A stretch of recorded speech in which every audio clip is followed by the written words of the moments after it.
Hi, this is Dr. Jeff Hanna at Atlas Chiropractic in North Lakes, Brisbane. This is part 6 in our video series on stress and the effect that it has on the body. And what I'm going to address today is a rather unpleasant topic, and that is habits. People will oftentimes ask me, okay, Jeff, what is it that causes my misalignment to go out? You've adjusted me, it was a week ago, it was a month ago, but I didn't do anything, there was no injury. What happened? Now, as we've talked about before, your body will actually cause your spine to misalign. It's a protective mechanism. But if then it misaligns beyond its ability to pull it back in, then you've got an issue, and that's of course what's going to require the adjustment. So my question is, what are the things that are happening in your day-to-day life that are actually causing your nervous system itself to default? So it's not always, oh, I had this specific injury or this event happen. Sometimes it is the day-to-day of what we do that's actually the problem. So firstly, you can look either at your work environment, at your home environment.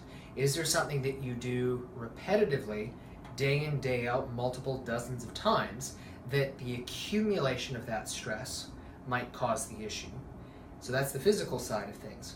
Also look at the chemical side of things. What is it that you're putting into your body? What is it that you're exposing yourself to? Is this something that helps your body be stronger or ultimately causes it to deteriorate? And this is a good case just on that subject there very briefly, talking about the importance of physical exercise. Although exercise will not be able to pull a subluxated vertebra back into place, the stronger that your body is through physical activity, doesn't matter what it is, the stronger it is, the less likely it is it's actually going to slip out even when things are stressed. Now the third one, and the big one, and this is the really tricky one, is what happens in between the ears. So thoughts, feelings, and emotions. So as far as the brain is concerned, there is no difference between a physical injury, either an event or a repetitive issue. There's no difference between if it's a chemical issue, but there's also no difference as far as the stress that we put ourselves under. And this is where it requires a little bit of honest soul searching and somewhat confronting, somewhat challenging. Where is it that I stress myself out the most in my day-to-day life? Is it with my coworkers? Is it with my family? Is it about money? What is the source of stress in your life? And having the guts to be completely honest with yourself to say, okay, this is most likely it. Now, that doesn't mean necessarily that you can or can't do anything about it. That's a completely different question. But the first issue is actually identifying the source of stress, what it is, and why it is that your body is not able to adapt to that. Because if I can identify it, that's the only way that you have the opportunity to then improve it.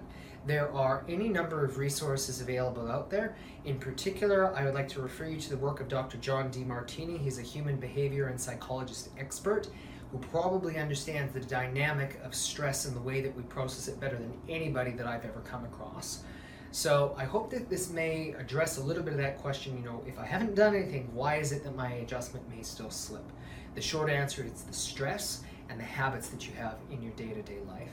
This is Dr. Jeff Hanna at Atlas Chiropractic, restoring the cause of health from above, down, and inside out.